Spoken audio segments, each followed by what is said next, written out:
P4 కార్యక్రమంలో భాగంగా ఇక్కడ విచ్చేసినటువంటి మార్గదర్శకులకి, బంగారు కుటుంబాలకి, ఇక్కడికి విచ్చేసిన స్వచ్ఛంద సేవా సంస్థ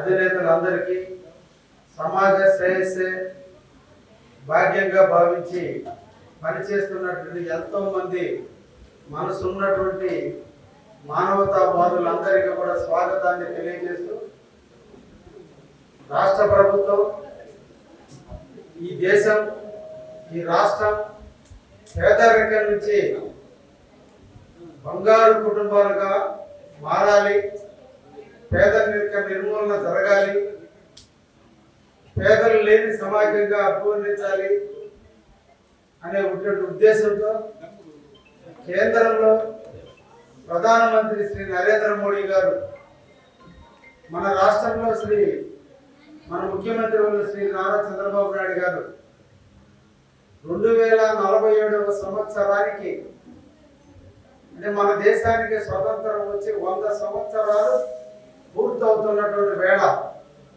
2047 సంవత్సరానికి 100 సంవత్సరాలు పూర్తవుతుంది. ఈ 100 సంవత్సరాలు పూర్తయ్యే నాటికి ప్రపంచ దేశాల్లో భారతదేశం ఒక అగ్రరాజ్యంగా ఎదగాలి, పేదరికం లేని రాష్ట్రంగా అభివృద్ధి చెందాలి, ప్రతి ఒక్క కుటుంబం కూడా ఆర్థికంగా సస్టైనబిలిటీ ఉండాలి, ఎక్కడ కూడా ఆకలితో అలమటించే వ్యక్తులు ఉండకూడదు, ప్రతి ఇల్లు కూడా టెక్నాలజీ వైపు ఎదగాలి అనేటువంటి కొన్ని మౌలిక సదుపాయాలు కల్పించే ఉద్దేశంతో ఈ కార్యక్రమాన్ని చేపట్టడం జరిగింది. ఆంధ్రప్రదేశ్ స్వర్ణాంధ్రగా తీర్చిదిద్దడం కొరకు 10 రకాల కార్యక్రమాలు కానీ మనం చేయగలిగితే, ఈ 10 రంగాలు అభివృద్ధి చెందగలిగితే తప్పకుండా మన ఆంధ్రప్రదేశ్ స్వర్ణ ఆంధ్రప్రదేశ్గా అభివృద్ధి చెందుతుంది. అందులో మొదటిదైనటువంటిది పేదరిక నిర్మూలన. పేదరికం ఒకనాటితో వచ్చింది కాదు, అనాదిగా కూడా చదువు లేక, ఆర్థిక స్తోమతలు లేక, అవేర్నెస్ లేక, అనగదొక్కబడ్డ కారణాల వల్ల, ఏదో ఒక వైఫల్యాల వల్ల పేదవాడు పేదవాడిగానే మిగిలిపోతున్నాడు, ధనవంతుడు ధనవంతుడిగా పెరిగిపోతున్నాడు. పేదవాడికి ధనవంతుడికి మధ్య తారతమ్యతలు పెరిగిపోతున్నాయి. పేదవాడిని కూడా హక్కును చేర్చుకోగలిగితే, పేదవాడికి కూడా అండగా ఉండగలిగితే, పేదరిక నిర్మూలన చేయగలిగితే పేదవాడు కూడా ధనవంతుడు కాగలడనేటువంటి ఒక దృఢ సంకల్పంతో మన రాష్ట్ర ముఖ్యమంత్రి వర్యులు శ్రీ నారా చంద్రబాబు నాయుడు గారు P4 పథకాన్ని ప్రభుత్వము, ప్రజలు కలిసి భాగస్వాములుగా పనిచేయగలిగితే తప్పకుండా పేదరిక నిర్మూలన జరగగలదు అని పబ్లిక్ పీపుల్ ప్రైవేట్ పార్ట్నర్షిప్తో ఈ పథకానికి నాంది పలకడం జరిగింది. 2025వ సంవత్సరం 3వ నెల 30వ తేదీన కరెక్ట్గా ఈనాటికి ఈ పథకాన్ని ప్రవేశపెట్టి సంవత్సర రోజులు పూర్తవుతూ ఈరోజు మొదటి వార్షికోత్సవం జరుపుకోవడం జరుగుతుంది. మన ముఖ్యమంత్రి వర్యులు నాయుడుపేటలో ఈ రోజున తిరుపతిలో ఈ రోజున ఈ కార్యక్రమాన్ని నిర్వహించడం కూడా జరిగింది.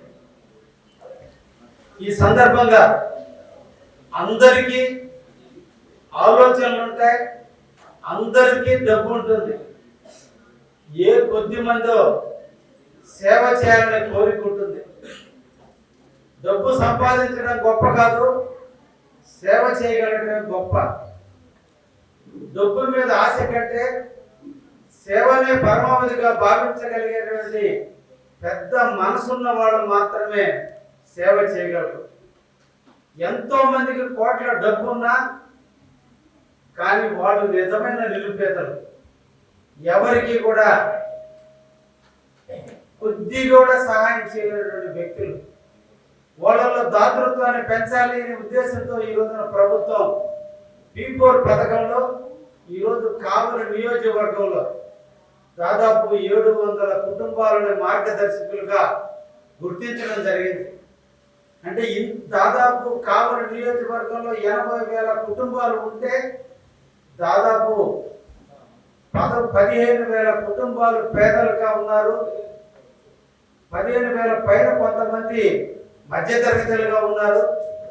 అట్టడుగున ఉన్నటువంటి వాళ్ళని 11,000 మందిని గుర్తించి వీళ్ళందరినీ బంగారు కుటుంబాలుగా మార్చగలిగితే, వాళ్ళు కూడా చైతన్యవంతులు కాగలిగితే, వాళ్ళకి అండగా ఉండగలిగితే, ఆ కుటుంబాలకి తోడుగా ఉండగలిగితే ఆ కుటుంబాలు బంగారు కుటుంబాలుగా అవుతాయని దానికి ముందుకొచ్చినటువంటి దాతలు అందరినీ కూడా అభినందిస్తూ 708 మంది మార్గదర్శులు ముందుకొచ్చి మేము సైతం ఈ సమాజంలో పేదవాడిని హక్కును చేర్చుకుని పేదవాడి అభ్యున్నత కోసం మేము తప్పకుండా మా చేతైనంత వరకు సహాయ సహకారాలు అందిస్తామని ముందుకొచ్చిన మార్గదర్శకులు అందరినీ కూడా అభినందిస్తూ వారి ఆధ్వర్యంలో ఈ రోజున కొంతమంది దాతలను మనం సత్కరించుకోవడం జరిగింది. వారి అందరికీ కూడా నేను మనస్ఫూర్తిగా అభినందనలు తెలియజేస్తున్నా. మిమ్మల్ని స్ఫూర్తిగా తీసుకుని ఇంకా కొంతమంది ముందుకొచ్చి తప్పకుండా పేదవాడిని ఆదుకుంటారని మనసారా అందరిని కూడా కోరుకుంటున్నా.